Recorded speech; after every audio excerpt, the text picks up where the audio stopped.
मत्तेचं शुभवर्तमान अध्याय 13 वचन 16 आणि 17 मी वाचतो, कान देऊन ऐका.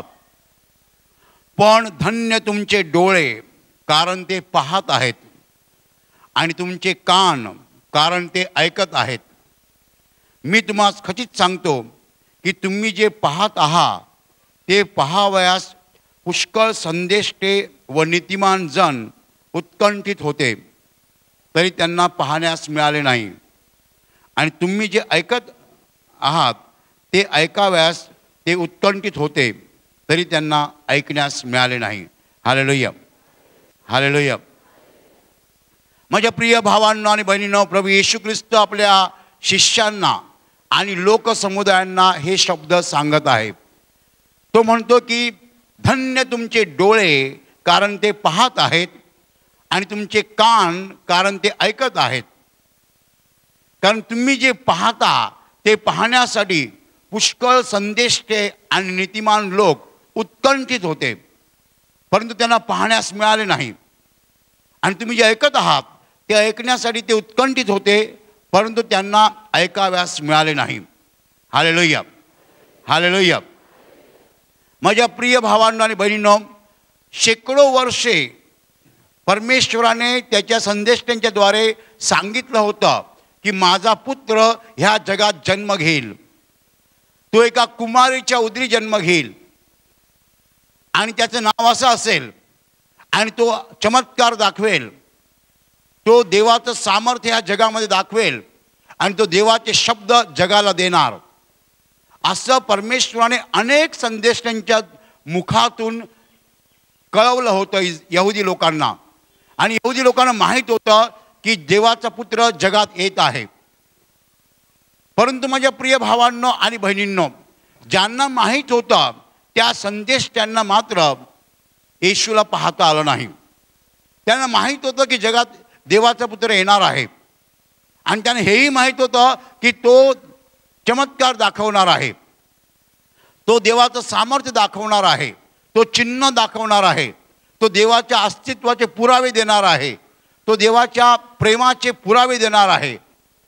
हे सगळं संदेश त्यांना माहीत होतं, नीतिमान लोकांना माहीत होतं, इस्रायली लोकांना माहीत होतं. परंतु जोपर्यंत येशू जन्म घेत नाही आहे तोपर्यंत त्यांना कसं दिसणार? ते सगळे लोक मरून गेले, आणि मग येशूने जन्म घेतला. Hallelujah, hallelujah. तुम्ही जर जुन्या करारात पाहिलं तर अनेक संदेश आहेत. यशिया, यिर्मया, दानिएल, हग्गय, जखर्या, अनेक संदेश त्यांनी सांगितलं होतं की जगात देवाचा पुत्र येत आहे, जगात देवाचा पुत्र येत आहे. जगाच्या इतिहासामध्ये अनेक वेळा देवाने सांगितलं होतं. हालेलुया. देवाचा पुत्र जगात येणार आहे हे देवाने अनेकदा सांगितलं होतं. Hallelujah, hallelujah, hallelujah, hallelujah, hallelujah. माझ्या प्रिय भावांनो आणि बहिणींनो, इस्रायली लोकांना माहीत होतं की देवाचा पुत्र जगात येणार आहे, परंतु ते लोक पाहू शकले नाहीत, कारण येशूचा जन्म व्हायच्या अगोदर ते मरून गेले. Hallelujah, hallelujah. म्हणून प्रभू येशू म्हणतो आहे की धन्य तुमचे डोळे, कारण ते पाहत आहेत, आणि धन्य तुमचे कान, कारण ते ऐकत आहेत. कारण तुम्ही जे पाहता ते पाहण्यासाठी पुष्कळ संदेष्टे आणि नीतिमान लोक उत्सुक होते, उत्कंठित होते, वाट पाहत होते, प्रतीक्षा करत होते, परंतु त्यांना पाहण्यास मिळालं नाही, कारण ते मरून गेलेले आहेत. आणि तुम्ही जे ऐकत आहात ते त्यांना ऐकण्यास मिळालं नाही, कारण ते मरून गेलेले आहेत. Hallelujah, hallelujah, hallelujah. माझ्या प्रिय भावांनो आणि बहिणींनो, येशू म्हणाला तुम्ही जे पाहत आहात ते त्यांना पाहण्यास मिळालं नाही, आणि तुम्ही जे ऐकत आहात ते त्यांना ऐकण्यास मिळालं नाही. याचा अर्थ त्यांना चमत्कार पाहायला मिळाले नाहीत, आणि त्यांना देवाची वचनं ऐकायला मिळाली नाहीत.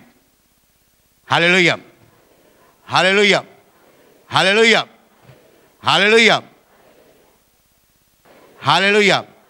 माझ्या प्रिय भावांनो आणि बहिणींनो, देवाचा पुत्र जगात येणार आहे हे उभ्या मानव जातीला माहीत होतं, पण इस्रायली लोकांना विशेष माहीत होतं, कारण इस्रायली लोकांबरोबर देवाचा डायरेक्ट संबंध होता.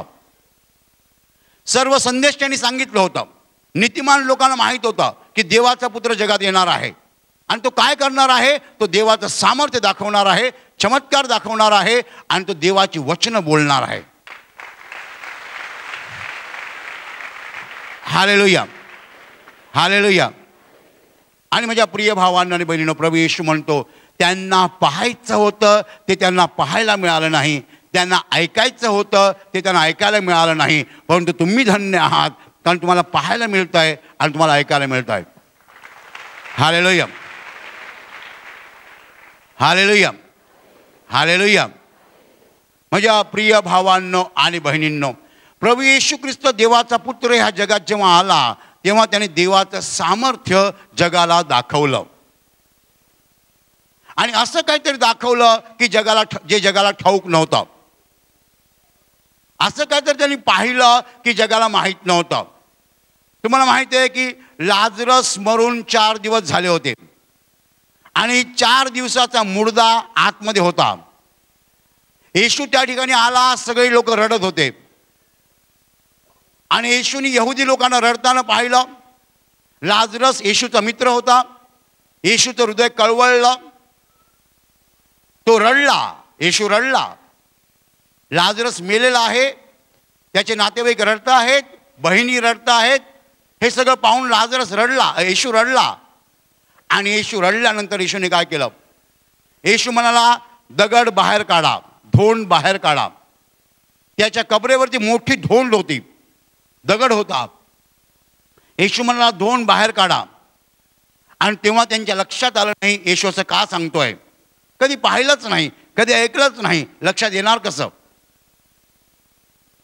लाजरसची बहीण म्हणते प्रभूजी त्याला आता दुर्गंधी येत असेल कारण मरून 4 दिवस झालेले आहेत.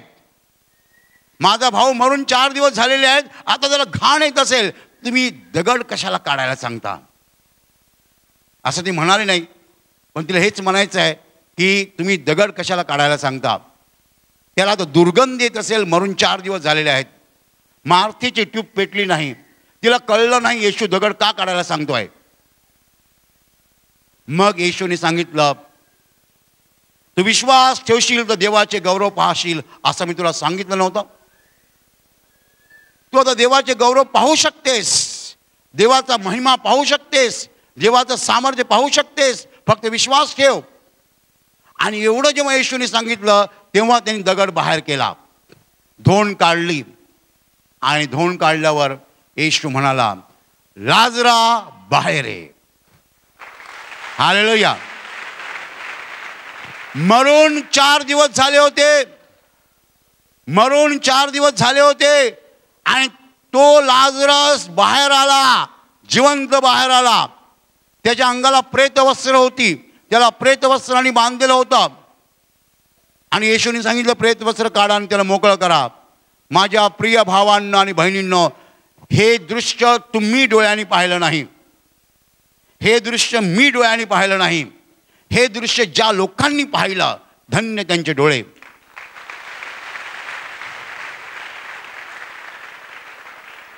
धन्य त्यांचे डोळे ज्यांनी लाजरसला जिवंत बाहेर येताना पाहिलं.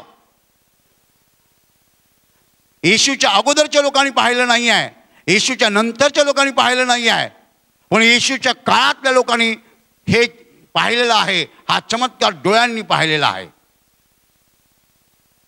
म्हणून येशू म्हणाला धन्य तुमचे डोळे, तुम्ही जे पाहत आहात ते पाहण्यासाठी संदेश आणि नीतिमान लोक उत्सुक होते, उत्कंठित होते, परंतु त्यांना पाहायला मिळालं नाही. Hallelujah, hallelujah, hallelujah. आणि दुसरा एक प्रसंग, येशू झोपला होता होडीमध्ये आणि अचानक वादळ सुरू झालं, होडी डुलायला लागली, बुडेल की काय असं वाटायला लागलं, जोरदार वादळ. आणि त्यावेळेला शिष्य घाबरले आणि शिष्य येशूला उठवू लागले, गुरुजी उठा, आपण बुडालो, आपण मरणार, आता होडी बुडणार. येशू झोपला होता, येशू उठला आणि येशूने त्यांना सांगितलं तुम्ही इतके भित्रे कसे, तुम्ही एवढे घाबरता कशाला? आणि तो वाऱ्याला म्हणाला चुप.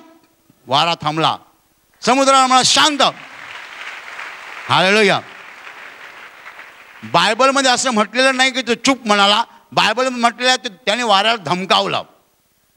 धमकावलं म्हणजे काय तुम्हाला कळतं?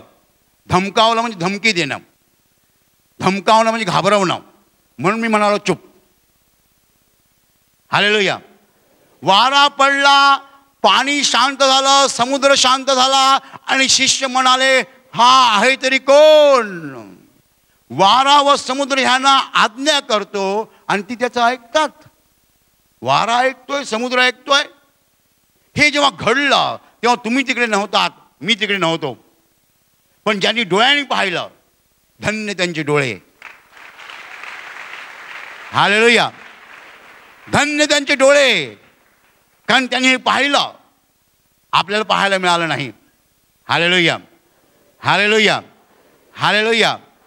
येशू म्हणाला हे पाहण्याची उत्कंठा पुष्कळ लोकांना होती, कारण त्यांना अगोदर माहीत होतं येशू येणार आहे आणि असं करणार आहे. हालेलुया. हालेलुया. हालेलुया. हालेलुया. आणि मग एक तरुण मुलगी मरण पावली होती. ती आई वडिलांची ती एक मुलगी मरण पावली होती. तिचे वडील एक अधिकारी होते. ते येशूला भेटायला आले. माझी मुलगी आजारी आहे आणि तुम्ही चला आणि प्रार्थना करा, तिला बरं करा. एवढ्यात कोणीतरी थोड्या वेळाने कोणतरी सांगायला आलं की तुमची मुलगी मेलेली आहे, गुरुजींना बोलवू नका, गुरुजींना श्रम देऊ नका, तुमची मुलगी मेलेली आहे. तेव्हा येशू त्या माणसाला म्हणाला विश्वास मात्र धर. हालेलुया. हालेलुया. एक माणूस त्याला सांगतोय तुमची मुलगी मेलेली आहे आणि येशू त्याला सांगतोय भिवू नकोस, विश्वास मात्र धर. तो काय ऐकतोय कानाने? कानाने काय ऐकतोय? माझी मुलगी मेलेली आहे आणि हा म्हणतो विश्वास धर. विश्वास धरून काय होणार आहे? आणि येशू त्या माणसाबरोबर गेला.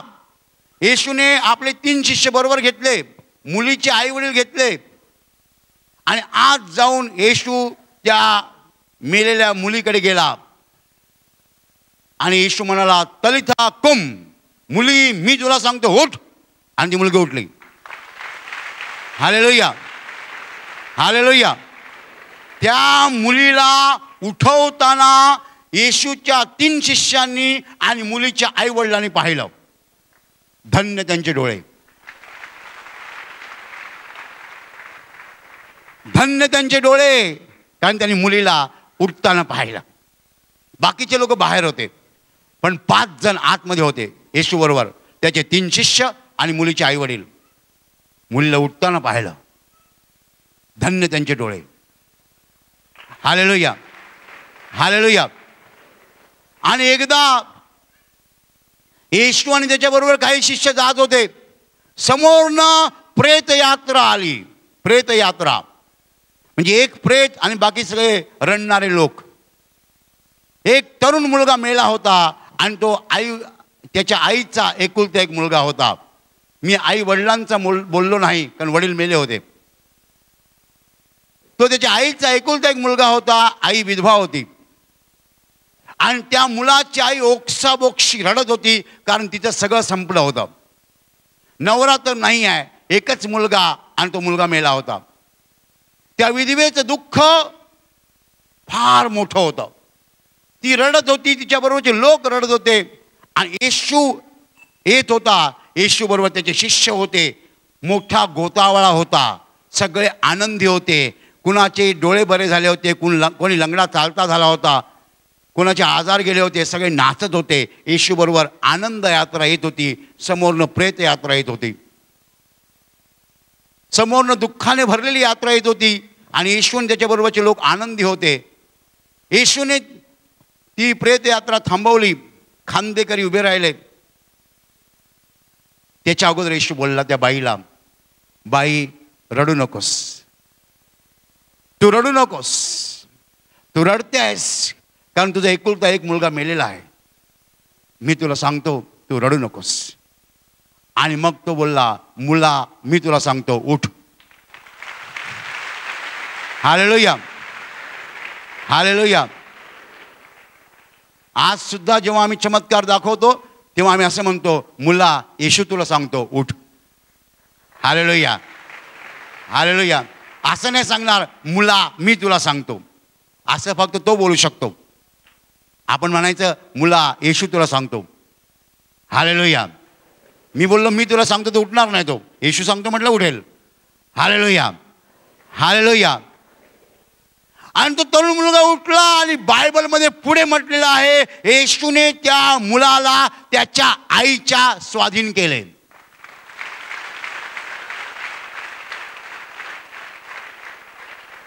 सामर्थ्य आणि प्रेम, सामर्थ्य आणि प्रेम.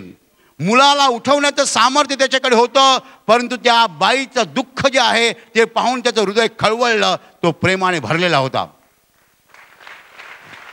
हालेलुया. हालेलुया. सामर्थ्य आणि प्रेम, सामर्थ्य आणि प्रेम. त्या मुलाला उठवलं आणि आईच्या हाती दिलं, सुपूर्द केलं, स्वाधीन केलं. आणि पहिल्यांदा म्हणाला तो, बाई रडू नकोस. हालेलुया. हालेलुया. मला सांगा, येशू बरोबर जे लोक होते त्याचे शिष्य आणि दुसरे लोक, त्यांनी पाहिलं प्रेत यात्रा येताना. प्रेत यात्रा येत आहे. येशू बरोबरचे लोक बघायला लागले, आता काय होणार. येशूने त्या बाईला म्हटलं, बाई तू रडू नकोस. आणि येशू पुढे गेला, तिरडीला स्पर्श केला, खांदेकर उभे राहिले. येशूने सांगितलं, मुला मी तुला सांगतो उठ. हे सगळं ज्यांनी डोळ्यांनी पाहिलं आणि ज्यांनी कानाने ऐकलं, धन्य त्यांचे डोळे, धन्य त्यांचे कान. येशू मंदिरामध्ये बोलत होता, प्रवचन देत होता, लोक ऐकत होते. आणि अचानक येशू थांबला. का थांबला? कारण तिकडे एक बाई होती. ती बाई कुबडी होती. येशूने तिला पाहिलं आणि प्रवचन थांबवलं. हालेलुया. त्या बाईला बोलावलं जवळ. ती पुढे आली आणि येशू म्हणाला, तू बरी झाली आहेस. हालेलुया. हालेलुया. आणि मग येशूने तिच्या डोक्यावर हात ठेवला. पहिलं काय म्हणाला, तू बरी झाली आहेस. आणि मग डोक्यावर हात ठेवला आणि ती बाई सरळ झाली. हालेलुया. ज्या लोकांनी हे दृश्य पाहिलं, धन्य त्यांचे डोळे, धन्य त्यांचे डोळे. किती लोक असतील? 100 लोक असतील, 200 लोक असतील, 50 लोक असतील, मला माहित नाही. पण ज्यांनी डोळ्यांनी पाहिलं, धन्य त्यांचे डोळे.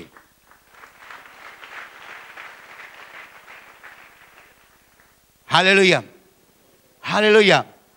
माझ्या प्रिय भावांनो आणि बहिणींनो, येशूने अनेक चमत्कार केले. एकदा येशू लग्न प्रसंगी हजर होता आणि तिकडे द्राक्षारस संपला होता. आणि येशूच्या आईने येशूला सांगितलं की त्यांचा द्राक्षारस संपलेला आहे. येशू म्हणाला, माझी वेळ आलेली नाही आहे. येशूची आई त्या नोकरांना सांगते की हा जे काही तुम्हाला सांगेल ते करा, कारण तिला खात्री होती येशू चमत्कार करणार. तोपर्यंत येशूने एकही चमत्कार केला नव्हता. येशूने त्या नोकरांना सांगितलं, हे जे रिकामे रांजण आहेत ना, 6 रांजण, 6 मोठी भांडी, रांजण पाण्याने भरा. त्या नोकरांनी 6 रांजण पाण्याने भरले. आणि मग येशू म्हणाला, ह्यातील काही काढून भोजन कारभाऱ्याकडे नेऊन त्याला दाखवा. भोजन कारभारी, dinner incharge, lunch incharge, kitchen incharge, त्याच्याकडे त्यांनी नेलं आणि थोडंसं दाखवलं. त्यांनी चाखलं आणि तो म्हणाला, काय प्युअर द्राक्षरस आहे. वा. आणि ते चाकर बुचकळ्यात पडले. कुठे पडले? बुचकळ्यात पडले.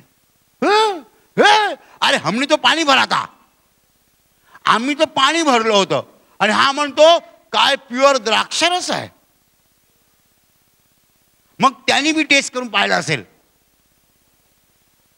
त्यांनी बी टेस्ट करून पाहिलं असेल. अरे आम्ही तर पाणी भरलं होतं आणि हात पण लावला नाही. हा म्हणतो रांजण पाण्याने भरा, आम्ही रांजण पाण्याने भरले.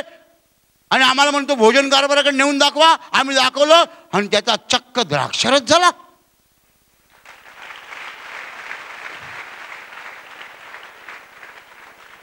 धन्य ते चाकर, धन्य ते नोकर, धन्य ते घरगडी, धन्य ते कामकरी ज्यांनी हा चमत्कार डोळ्यांनी पाहिला.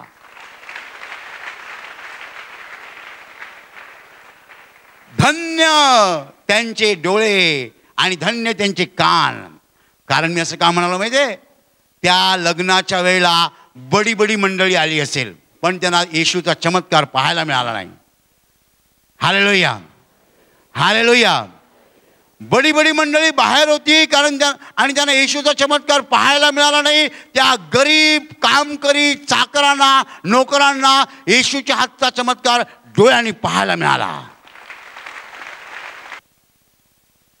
धन्य त्या चाकरांचे डोळे आणि त्या चाकरांचे कान. येशूच्या हातचा चमत्कार त्यांनी डोळ्यांनी पाहिला, कानाने ऐकला.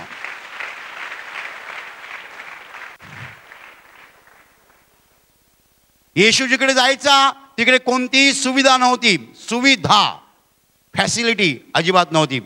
तो डोंगरावर बसायचा, लोक खाली बसायचे. तो समुद्र किनाऱ्यावर बसायचा, लोक खाली बसायचे. नो एअर कंडिशन, खाली बसायला काही जागा नाही आहे. पण तिकडे ते मोठे मोठे चमत्कार डोळ्याने पाहायचे.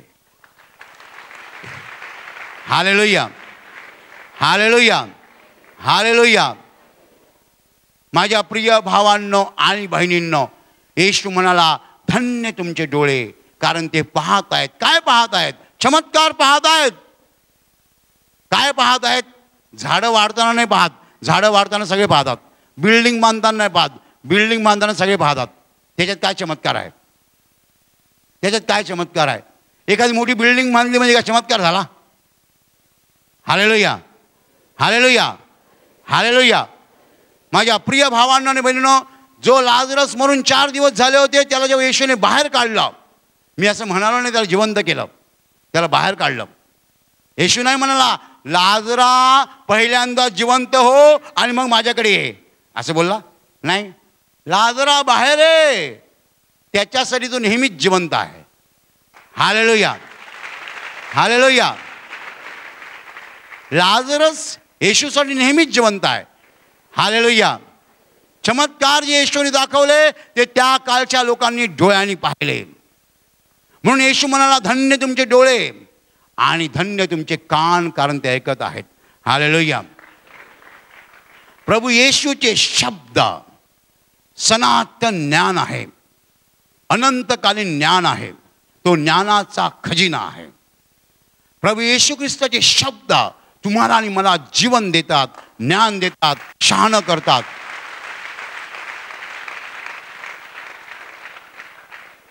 या जगामध्ये माणसं अपयशी होतात, फेल होतात, असफल होतात, गडगडतात, कोसळतात, कोलमडतात, आपटतात. का? कारण ते देवाच्या वचनाप्रमाणे जात नाहीत, देवाच्या शब्दाप्रमाणे जात नाहीत. हालेलुया. 2 भाऊ आहेत. मोठा भाऊ शिकलेला आहे, त्याला चांगली नोकरी आहे, त्याच्याकडे चांगला बंगला आहे, त्याचं सगळं चांगलं चाललेलं आहे. छोटा भाऊ शिकलेला नाही आहे, तो शेतीमध्ये राबतो आहे. दोघांची मिळून 4 एकर जमीन आहे. आणि मोठा भाऊ काय करतो? एक दिवस एका वकिलाला बोलावतो आणि 4 एकर जमीन स्वतःच्या एकट्याच्या नावावर करतो. आणि छोट्या भावाला दारू पाजतो आणि त्याला सांगतो सही कर. तो छोटा भाऊ दारू पितो आणि मोठ्या भावावर विश्वास दाखवतो, माझा दादा, माझा दादा, माझा दादा करत सही करतो. हा मोठा भाऊ 4 एकर जमीन बळकावतो, छोट्या भावाला जमीन देत नाही आहे. माझ्या प्रिय भावांनो आणि बहिणींनो, त्याला माहीत नाही आहे तो कुणाशी खेळत आहे. तो जिवंत देवाशी सामना करतो आहे. त्याची पुरी वाट लागणार, पुरा बर्बाद होणार तो. तुम्ही तुमच्या सख्ख्या भावाची 2 एकर जमीन लुबाडली, बळकावली, त्याला फसवलं, त्याच्याकडनं खोटी सही घेतली, त्याला दारू पाजून त्याला फसवलं. लक्षात ठेवा, स्वर्गात देवाचा कॅमेरा चालू आहे. तुमची वाट लागणार आणि बर्बाद होणार. देवाच्या वचनाप्रमाणे चालत नाही, फसणार. आणि दुसरे 2 भाऊ आहेत. मोठा भाऊ शिकलेला आहे, त्याचं सगळं चांगलं चाललेलं आहे. छोटा भाऊ शेतीत राबतोय, शिकलेला नाही आहे. आणि मोठा भाऊ म्हणतो माझ्या हिश्श्याची जमीन पण तूच घे, 4 एकर तूच घे, माझ्याकडे सगळं आहे. ह्या मोठ्या भावाला देव स्वर्गातून आशीर्वाद देतो. माझ्या प्रिय भावांनो आणि बहिणींनो, या दुसऱ्या केसमध्ये मोठ्या भावाला देव कळतो, देवाचं वचन कळतं, देवाची आज्ञा समजते, त्याला माहीत आहे देवाचं शहाणपण काय आहे. दुसऱ्याला देणं याच्यात देवाचं शहाणपण आहे, दुसऱ्याला लुबाडणं यात मूर्खपणा आहे. माझ्या प्रिय भावांनो आणि बहिणींनो, तुम्हाला शहाणं व्हायचं आहे, येशूचे वचन वाचा. तुम्हाला शहाणं व्हायचं आहे, येशूचे शब्द वाचा. तुम्हाला शहाणं व्हायचं आहे, येशूकडनं शिका. कारण तो तुम्हाला देवाचं ज्ञान देतो, देवाचे कायदे कानून शिकवतो, देवाचे नियम शिकवतो, देवाचे मार्ग शिकवतो, देवाचे रस्ते दाखवतो. येशूचे शब्द ऐकणं म्हणजे ज्ञानाचा साठा करणं, ज्ञानाचा संचय करणं. येशू जेव्हा बोलतो तेव्हा तो आपल्याकडे ज्ञान देतो. प्रचंड ज्ञान त्याच्याकडे आहे, अमर्याद ज्ञान आहे. कारण त्याचं ज्ञान हे निर्माण करत्याचं ज्ञान आहे, उत्पन्न करत्याचं ज्ञान आहे. म्हणून येशू म्हणाला, तुम्ही जे पाहता ते पाहण्यासाठी पुष्कळ संदेश ते उत्कंठित होते. आणि तुम्ही जे ऐकता, ऐकणं म्हणजे शब्द येशूचे, ते ऐकण्यासाठी ते शब्द लाख मोलाचे आहेत. ते शब्द लाख मोलाचे आहेत. माझी खात्री आहे एवढ्या सगळ्या लोकांमध्ये 100-200 लोक असे आहेत की जे माझे प्रवचन ऐकायला आलेले आहेत. हालेलुया, बरोबर. एवढ्या सगळ्या लोकांमध्ये 100-200 लोक नक्की असे आहेत की ज्यांना माझं प्रवचन पाहिजे आहे. बाकी लोक बघायला आलेत, पडापडी बघायला, टकाटक टकाटक, बरोबर. पण 100-200 लोक म्हणतात आम्हाला प्रवचन ऐकायचं आहे, कारण आम्हाला ज्ञान पाहिजे आहे. हालेलुया. आमचं कुठे चुकतं ते आम्हाला समजून घ्यायचं आहे. बघा, आपल्या केंद्रामध्ये एक शिबिर असतं, त्याच्यामध्ये निवासी शिबिर, त्याच्यामध्ये एक प्रवचन आहे. ते इकडे प्रवचन आम्ही दिलं नाही. नवऱ्यांनो बायकावर प्रेम करा आणि बायकांनो नवऱ्याच्या आज्ञेत राहा. काय म्हणा, देवाचं वचन आहे. नवऱ्यांनो बायकावर प्रेम करा, बायकांनो नवऱ्याच्या आज्ञेत राहा. आणि ते प्रवचन संपलं की एक बाई आपल्या नवऱ्याला म्हणते, तुम्हाला पाणी पाहिजे का, मी आणून देऊ का.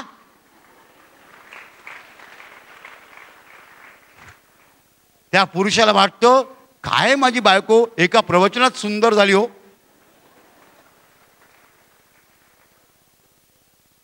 Hallelujah, hallelujah, hallelujah, hallelujah, hallelujah. सामर्थ्य देवाच्या वचनामध्ये आहे. हे देवाचं वचन आहे, आमचं वचन नाही आहे. येशूचे शब्द आहेत, आमचे नाही आहेत. माझ्या प्रिय भावांनो आणि बहिणींनो, देवाची वचनं आपल्याला शहाणी करतात, आपल्याला ज्ञानी करतात, आपल्याला मार्ग दाखवतात. म्हणून प्रवचन ऐकणं नेहमी चांगलं. आशीर्वाद प्रार्थना केंद्रात किती बाटल्या पाणी संपतं, किती बाटल्या तेल संपतं ह्याच्याकडे माझं लक्ष नाही आहे. पण किती व्हिडिओ सीडी संपतात, किती पुस्तकं संपतात, किती मासिकं संपतात याच्याकडे माझं लक्ष आहे.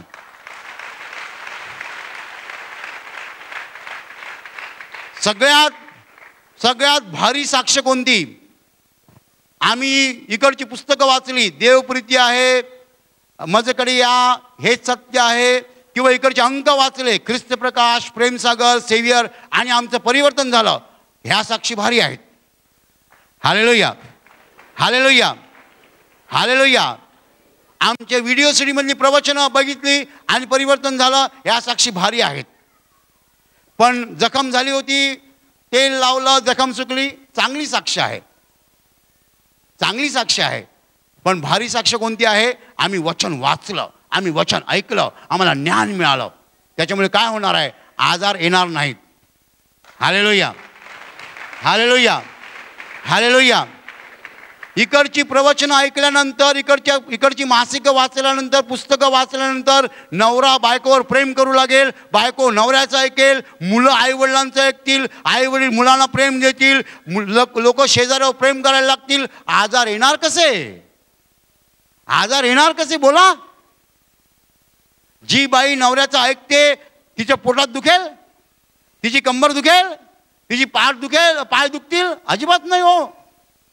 पण जेव्हा बाई नवऱ्याचं ऐकत नाही तेव्हा आई ग कंबर दुखते, आई ग डावा पाय दुखतो. का? नवरा म्हणतो चहा कर, ती म्हणते बसा, तुम्हाला समजत नाही मी काम करते. बरोबर? नवरा काही बोलो, हिची बॅट तयार असते, चेंडू आला आला की भिरकावायचा. क्रिकेटमध्ये बॅट्समन कसा असतो? रेडी असतो. कसा असतो? रेडी.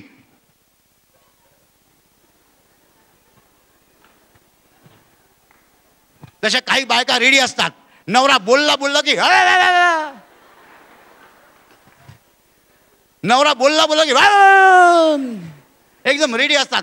ते क्रिकेटमधल्या कोणत्याही बॅट्समन सारखे असतात. बरोबर?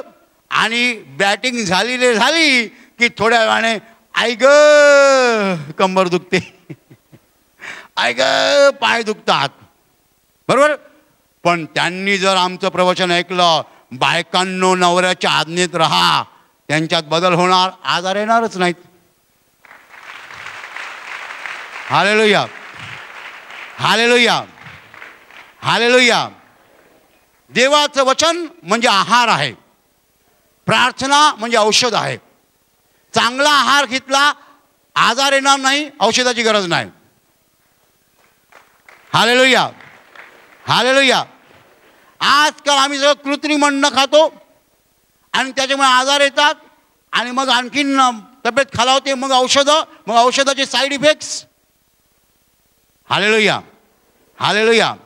कोका कोला पिणारे जास्त आहेत, दूध पिणारे कमी आहेत. बरोबर? येशूची वचनं आमचा आहार आहे. येशूची वचनं आमच्या आत्म्याचं अन्न आहे आणि म्हणून आम्हाला येशूच्या वचनाची गरज आहे. येशू म्हणाला, जे मी बोलतोय ते ऐकण्यासाठी कितीतरी जण उत्सुक होते, त्यांना ऐकायला मिळालं नाही, पण तुम्हाला ऐकायला मिळत आहे. Hallelujah, hallelujah. आणि आता माझ्या प्रवचनाचा दुसरा आणि महत्त्वाचा भाग सुरू होत आहे. येशूने सांगितलं, धन्य तुमचे डोळे कारण ते पाहत आहेत. येशू त्या काळच्या लोकांना बोलला आणि आजही बोलत आहे, आजही बोलत आहे. कारण येशूचे चमत्कार संपलेले नाही आहेत. येशू आज चमत्कार त्याच्या शिष्यांच्या द्वारे करतो आहे. अगदी कालची साक्ष सांगतो. गेल्या मीटिंगला, फेलोशिपच्या मीटिंगला एक माणूस आला, त्याच्याबरोबर त्याची बायको होती. आणि हा माणूस मला म्हणतो, माझा प्रॉब्लेम असा आहे. म्हणजे काय प्रॉब्लेम आहे? मला आता डोळ्याने दिसत नाही आहे, माझी बायको मला हाताला धरून नेते. म्हटलं तुम्ही आंधळे आहात का? नाही नाही हो, डोळे चांगले आहेत हो. अरे म्हणे हे काय भानगड? डोळे चांगले आहेत, डोळ्याने दिसत नाही? हो म्हणे, डोळे चांगले आहेत पण डोळ्याने दिसत नाही. म्हटलं कधी झाला हा प्रॉब्लेम? मी रिटायर झालो आणि 4-5 दिवसांनी प्रॉब्लेम सुरू झाला. म्हटलं रिटायर झालात म्हणजे तुमचं वय काय असेल? 58. हो. अरे तुम्ही तर 25 वर्षाचे दिसता. म्हटलं बरं आहे तुमचे डोळे बंद आहेत, नाही तर तुम्ही लग्नाच्याच दिसता एकदम. हालेलुया. म्हटलं प्रॉब्लेम काय? प्रॉब्लेम आहे का? डोळ्याच्या पापण्या एकसारख्या बंद होतात, उघडतात. बघा, बघता तुम्हाला दिसतं? कॅमेरा दाखवतोय एवढ्या वेगाने की त्याला समोरचं काहीच दिसत नाही. बायको हात पकडून नेते. सगळ्या डॉक्टर्सकडे जाऊन आले परंतु फरक पडत नाही आहे. शेवटी डॉक्टर काय म्हणाले, तुमच्या डोळ्याच्या मध्ये इंजेक्शन द्यावं लागेल. आणि मग त्यांची बायको त्याला इकडे घेऊन आली आणि फेलोशिपच्या मीटिंगला हा माणूस माझ्या समोर होता. मला जाम हसू आलं, पुष्कळ हसू आलं. मी लोकांना बोलावलं, माझ्याबरोबर लोक, ए बघा बघा याचा प्रॉब्लेम बघा. काय प्रॉब्लेम आहे?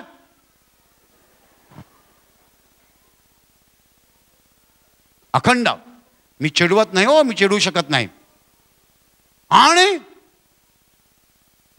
मी म्हणालो तुम्हाला दिसत नाही? नाही दिसत ना म्हणे, डोळे अजिबात एकसारखं चालू आहे ना, अखंड दिसत नाही. ठीक आहे म्हटलं, मी प्रार्थना करतो येशूच्या नावाने तुमचे डोळे बरे होत. तो माणूस गेला आणि त्या क्षणाला बरा झाला, त्या क्षणाला.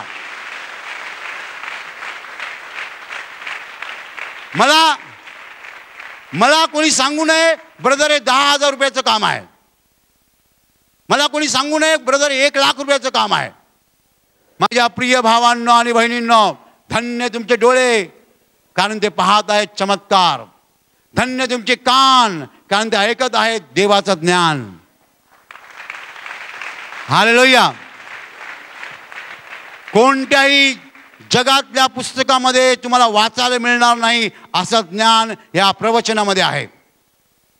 आम्ही येशूचे वचन तुम्हाला सांगतो, त्या वचनामध्ये तुम्हाला असं ज्ञान मिळणार जगातल्या कोणत्याही पुस्तकात मिळणार नाही. माझं ओपन चॅलेंज आहे. Hallelujah, hallelujah. माझ्या प्रिय भावांनो आणि बहिणींनो, येशूचे शब्द पुन्हा एकदा सांगतो, धन्य तुमचे डोळे कारण ते पाहत आहेत आणि धन्य तुमचे कान कारण ते ऐकत आहेत. Hallelujah, hallelujah. ताई, तुम्हाला काय झालं होतं? माझं ना म्हणजे रात्री मी झोपली, प्रार्थना करून झोपते. प्रार्थना करताना मला असा आतून आवाज येत होता की तू स्वतःसाठी प्रार्थना कर.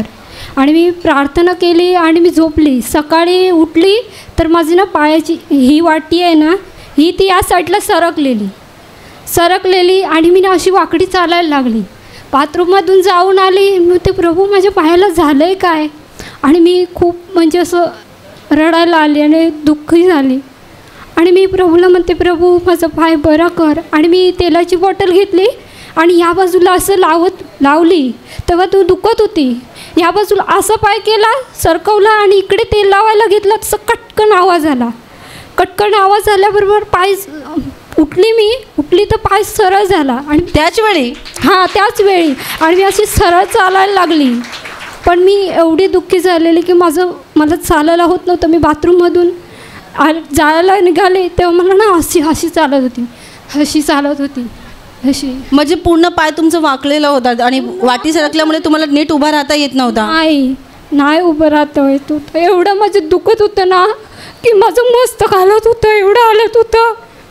म्हणजे ती कळ तुम्हाला मस्तकावर यायची आणि तुम्हाला खूप त्रास व्हायचा? मला एवढा त्रास होत होता की मी अंथरूण पण असं काढायला गेले ना तर होतच नव्हतं. म्हणून मी अगोदर तेल लावलं आणि त्याद्वारे बरं झालं. म्हणून मी प्रभू येशूचे आभार मानते. तेल लावलं त्याच क्षणी तुम्हाला असं कट करून आवाज आला आणि तेव्हापासून लगेच पाय सरळ झाला? लगेच सरळ झाला. आणि तेव्हापासून तुम्हाला काही त्रास नाही झाला? नाही. काय कधीची ही गोष्ट जेव्हा हे घडलं? हे मार्चमध्ये झाले. मार्च महिन्यात झाले असं? मार्चमध्ये मी इथून प्रार्थनेतून गेली. रविवार होता, प्रार्थनेतून गेली आणि मी रात्री सर्व काम झाल्याच्या नंतर मी झोपताना प्रार्थना करते. पण प्रार्थना करायच्या अगोदर मला सांगत होतं, आतून असा आवाज येत होता की तू स्वतःसाठी प्रार्थना कर. मी बोलते मला असं काय होतंय. म्हणजे देवाने तुम्हाला अगोदरच अशी प्रेरणा दिली की स्वतःसाठी प्रार्थना कर आणि प्रभूने एवढी मोठी कृपा केली की लगेच प्रार्थना माध्यमाचा वापर केल्यानंतर पाय सरळ झालेला आहे. आता चालताना काही त्रास होत नाही? काहीच त्रास नाही होत आता मला. प्रभूने बरं केलं आहे. सर्वांनी टाळ्या वाजवून प्रभू येशूला धन्यवाद द्या.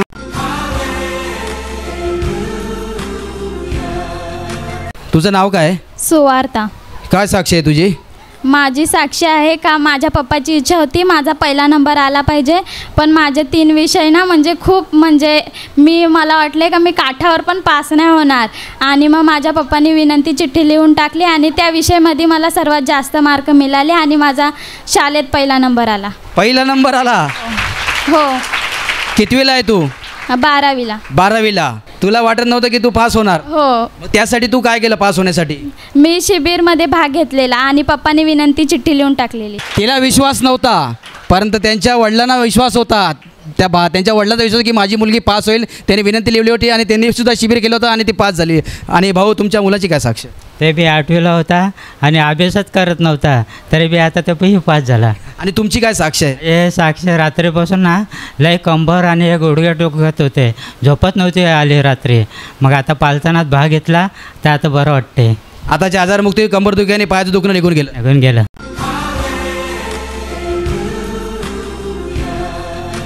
ताई तुमचं नाव सांगा. माझं नाव पल्लवी.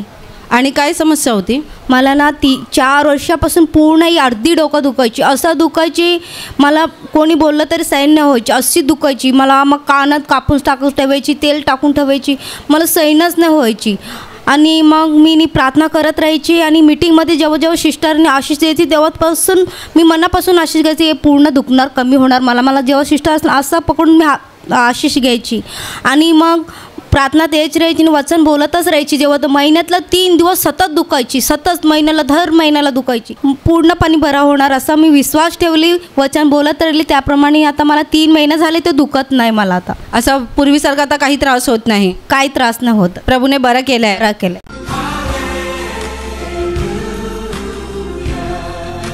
माझी साक्ष असे की माझा मुलगा 12वीला बसला होता परीक्षेला, पण तो पास होण्याची पण शक्यता कमी होती, कारण त्याला क्लास वगैरे लावला नव्हता आम्ही. पण ज्या दिवशी पेपर आहे त्या दिवशी आम्ही उपवास प्रार्थनेत भाग घेतला आणि आम्ही त्याच्यासाठी प्रार्थना केली. आणि आता ज्या दिवशी रिझल्ट आहे त्या दिवशी पण प्रार्थना केली, तर त्याचा 69% रिझल्ट आला आणि चांगल्या मार्काने तो पास झाला आहे. प्रभूला आम्ही धन्यवाद देतो. बघा हा त्याचा रिझल्ट. म्हणजे त्याने त्याच्या वडिलांना रिझल्ट आलेला आहे. म्हणजे त्यांना म्हणजे हे पण नव्हती, आशा नव्हती, परंतु त्याच्या प्रार्थनेद्वारे देवाने त्याच्या मुलाला पास केलेलं आहे. तुमची काय साक्ष आहे? माझी साक्ष, मी पवईवरून आलो आहे. मला छातीमध्ये दुखायचं, डाव्या साईडला गाठ जाणवायची आणि ते गाठ मला टोचल्यावानी व्हायची श्वास घेताना. मग मी नंतर इकडे त्याच्यावर ऑइल लावलं, प्रार्थना केली हात ठेवून आणि पाण्यामध्ये पण ऑइल टाकलं. मग ते पाणी पियायचो मी आणि प्रार्थना करायचो, ही वचनं बोलायचो. वचनं बोलत राहिल्याने ते कधी निघून गेले. 1.5 महिना झाला, संपूर्ण त्रास काढून टाकला. गाठ निघून गेली? हो, वचनाच्या द्वारे. म्हणजे त्या गाठीमध्ये तुम्हाला काय त्रास व्हायचा का? खूप त्रास व्हायचा मला श्वास घेताना, असं पटकन टोचल्यावानी व्हायचं, एकदम असं वाटायचं इथं हात लावायचं. मग मी ऑइल पण लावलं आणि वचनं बोलत राहिलो आणि बोलल्याने कधी ते मोकळं झालं. 45 दिवस झालं मला त्रास नाही, आता बिंदास चांगलं जेवतो. ते दुखणं पण निघून गेलं आणि गाठ पण निघून गेली? हो, गाठ पण निघून. आणि पुढची काय साक्ष? माझी एक साक्ष अशी, मग मला वाटायचं की मी चक्कर येऊन पडेल आणि पटकन असं फिरल्यावानी व्हायचं आणि थोडा 2-3 तास मला असंच वाटायचं. पण मी इथे प्रार्थनाला आल्यानंतर ते प्रार्थने मग करत राहिल्यावर वचन बोलल्याने डोक्यावर हात ठेवून प्रार्थना करायचो, प्रभू मला तू शक्ती दे. आणि खरोखर प्रभूने मला शक्ती दिली आणि माझा तो त्रास काढून टाकला, मला माहीत पण नाही. आज जवळजवळ 1 महिना झालं पूर्णपणे तंदुरुस्ती दे. तंदुरुस्त आहे. आलं.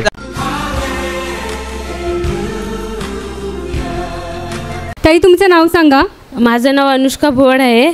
मी मालाडवरून आली. माझी साक्ष आहे, मी 2012 सालपासून मी कधी दुधाची चहा घेतली तर मी चहा पितच नाही. दुधाची चहा घेतली तर मला दुसऱ्या 2-3 दिवसांनी घशातून रक्त यायचा. तर मी 2-3 महिन्यापूर्वी सकाळी उठल्यावर म्हणजे इथे प्रार्थना केली आणि सकाळी उठल्यावर पहिल्यांदा पाण्यामध्ये तेल टाकून पिते आणि मी दिवसातून 4 वेळा चहा पिते, पण मला एकदा पण रक्त. ताई समोर या. आता हा त्रास तुम्हाला होत नाही? अजिबात त्रास होत नाही. मी दिवसातून 4 वेळा चहा पिते, मला काय त्रास होत नाही. म्हणून मी प्रभू येशूच्या ओवर. आणि आता मी तुमच्यासाठी प्रार्थना करत आहे. तुमचे डोळे मिठा आणि तुमच्या शरीराच्या ज्या भागाला आजार आहे त्या भागावर हात ठेवा. विश्वासाने हात ठेवा. प्रभू येशू स्वतः तुम्हाला स्पर्श करेल आणि एका क्षणात तुमचा आजार नाहीसा करेल. तुमच्या शरीरातील प्रत्येक आजार प्रभू येशूच्या पवित्र नावात नष्ट हो. तुमच्या जीवनातील प्रत्येक दुःख प्रभू येशूच्या पवित्र नावात नष्ट हो. आणि तुमच्यावर आणि तुमच्या कुटुंबावर प्रभू येशूचे महान आशीर्वाद होत.